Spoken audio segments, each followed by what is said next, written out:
course, I didn't talk to my son about sex at age 8. I didn't know I needed to talk to my son about sex at age 8. I was talking with the mother of my 14-year-old client about his session that day. He had disclosed a sexual encounter he had at age 8. When it happened, he didn't know what to do, and so he kept it a secret. What he needed was for someone to talk to him about sex before age 8. And he's not the only one. Countless people would navigate sexuality much better if parents and churches would talk about sex. Approximately 1 out of every 3 children will be sexually abused before they turn 18. Over half of 17-year-old girls have had oral sex. According to a recent Barna report, 1 out of every 3 girls and 2 out of every 3 boys ages 13 to 24 are viewing porn at least once a month. According to the same report, more than half of teenagers believe that failing to recycle is morally worse than looking at porn. Historically, we have not addressed sexuality in a healthy way. A culture of silence and secrecy about sex has been perpetuated for centuries, and the little attention sex has received has been predominantly negative, creating a perception that sex is bad or dirty. But culture is definitely not silent. It screams 24/7 at young and old alike. Sexual messages and images bombard us, and unlike previous generations, you don't have to go looking for it. It comes and finds you. It seems like the only places where sex is not talked about are home and church. But our children need us to do better, and God calls us to do better. In a world saturated with sexual content, continuing a church culture of silence and secrecy is not an option. Secrets are one of Satan's most powerful weapons. He uses them to trap and destroy. I know that because it's a major part of my own story. I have no memory of childhood without this dark cloud of shame and secrecy around sex. The door to that world was opened very early in my life, and no one talked about it. I was consumed with thoughts and behaviors I didn't understand. Sex, in my world, created this deep, dark cavern of shame, and I didn't know what to do. Sex became this vicious thief that robbed me of my childhood and stole the intimacy for my future marriage. But I'm not the first victim of Satan's secret weapon. He's been using it for thousands of years. Consider the story of Tamar in 2 Samuel chapter 13. After being raped by her half-brother Amnon, Tamar's brother Absalom pressured her to just keep quiet and forget about it. And Tamar lived in Absalom's house after that, a desolate woman. Keeping quiet and forgetting about or ignoring sexual issues does not produce good results. We withhold accurate information about sex from our children, and then we shame or punish them when they misbehave sexually. Our silence is playing into Satan's trap. Thankfully, God broke the silence in my life when he led me to a place where people were talking about the issue, Bethesda Workshops in Nashville, Tennessee. At age 33, I experienced healing I never thought possible, and my life began.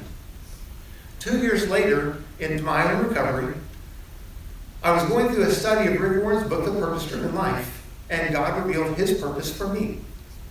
God called me the least likely person on the planet to be talking about sex, to begin a ministry that helps young people overcome sexual struggles.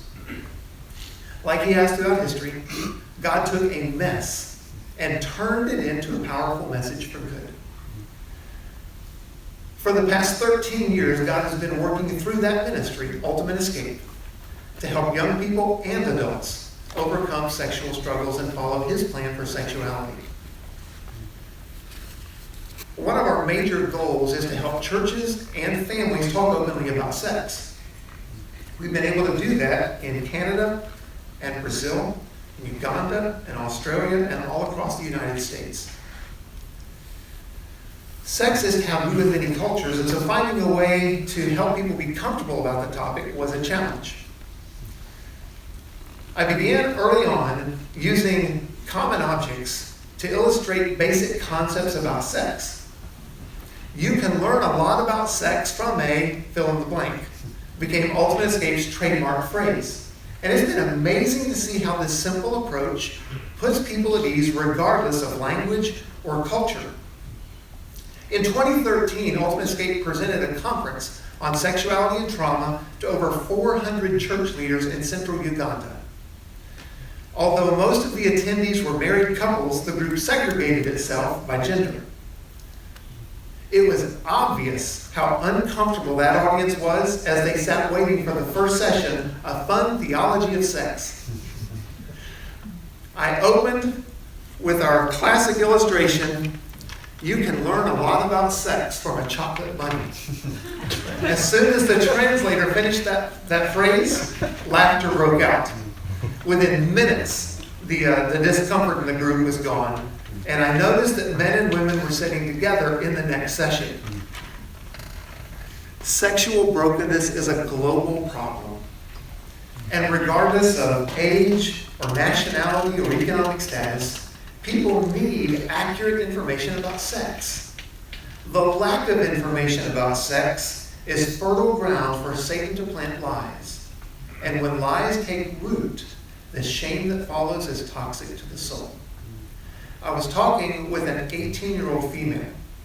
She had been sexually assaulted by a male friend at a Christian youth leadership convention 2 years prior.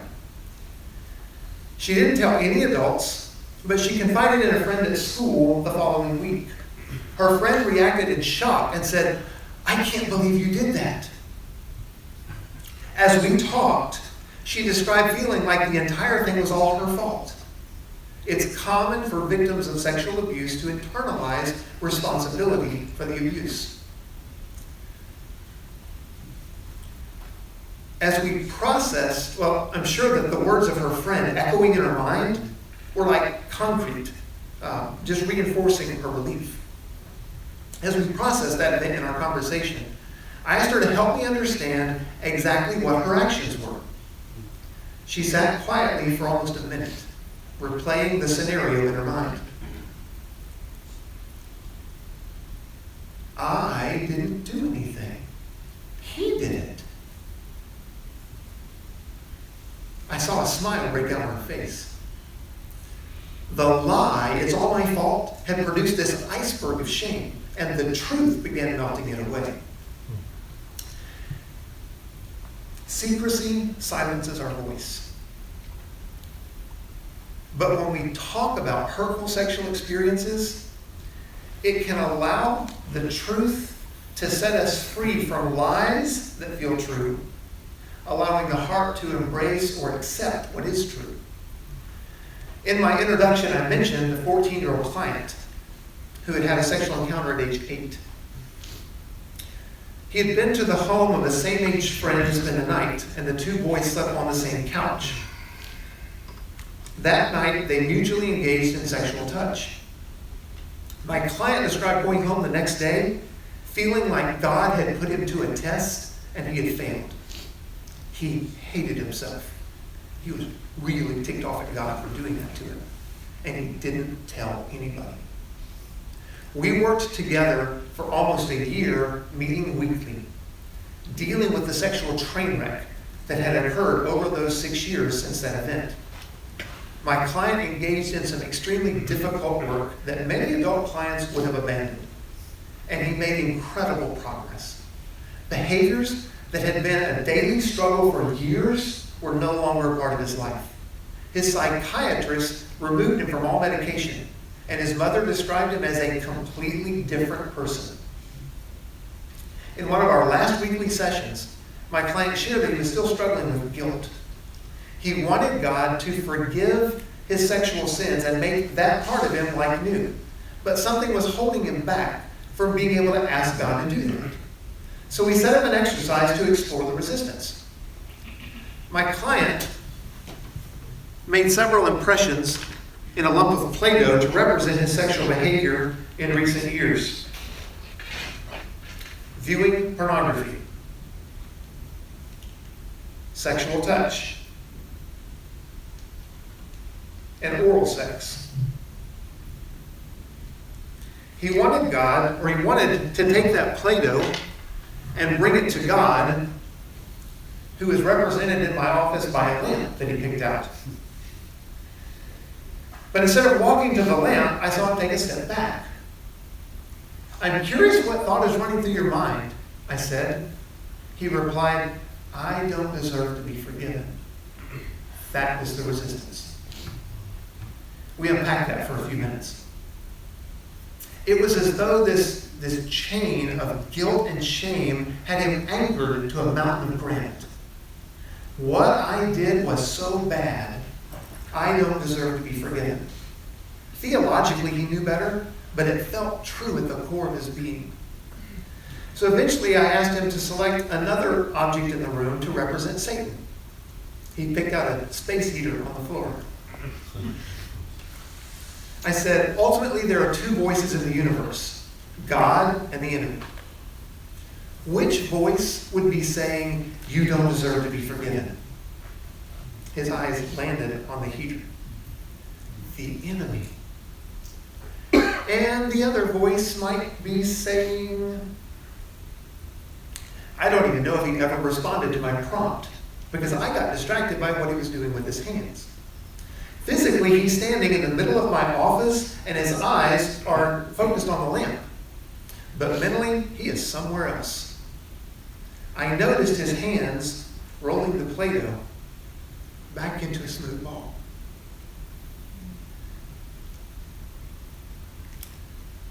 I waited, not wanting to interrupt what was going on. And eventually I said, tell me what your hands are doing. He looked down and saw what he had done. And he looked up at me with his most joyful expression I've ever seen on him, and he said, I can ask him now. Like Moses watching the Red Sea engulf the Egyptian army, I knew I had just watched a miracle. When sex goes wrong, it affects every aspect of our being. And when we lock that in the vault of secrecy, truth gets locked out. But when truth breaks in, freedom follows. Jesus said it himself in John 8:32. You will know the truth, and the truth will set you free. One of the most compelling reasons for parents and churches to talk openly about sex is that early intervention can prevent a lifetime struggle. I was speaking at a conference in Brazil several years ago, and the father of a 3-year-old boy approached me. He and his wife were concerned about their son because he was constantly touching himself in the groin. I mentioned that it's not uncommon for young children to do that, and it may not be sexually motivated. We talked about the calming effect that can have and its connection between anxiety and emotions. I gave him a list of 8 feeling words and suggested that he go talk to his son about those words.